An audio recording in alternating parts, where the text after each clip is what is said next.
எனக்கு பாட்டு சொல்லி கொடுக்கறதுக்கு என்ன சம்பளம் எதிர்பார்க்கறீங்க? எவ்வளவு சம்பளம் கொடுப்பீங்க? என்கிட்ட கை நீட்டி சம்பளம் வாங்குறதுன்னு ஆயிப்போச்சு. எவ்வளவு கேட்டாலும் கொடுக்க தயார்.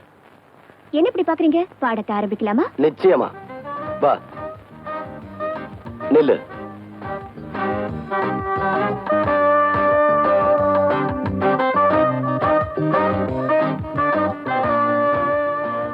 வா.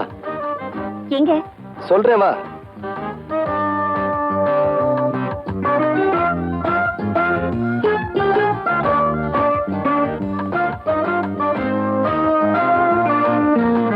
உட்காரு. எங்கயா? இந்த வெயில்ல நடுத்தருல உட்கார்ந்தாதான் உனக்கெல்லாம் பாட்டு வரும். ஏய்யா, உனக்கு எவ்வளவு கொழுப்பு இருந்தா என்ன நடு ரோட்ல உட்கார வச்சு பாட்டு சொல்லி கொடுக்கணும்னு நினைப்பேன். ஆமா, உங்க அப்பன் பிரியாணி செஞ்சு போட்டான்ல, அதான் அந்த கொழுப்பு. சத்தம் போடி. வந்துட்டாளுக பாட்டு கத்துக்க கார் எடுத்துக்கிட்டு. You scoundrel, idiot!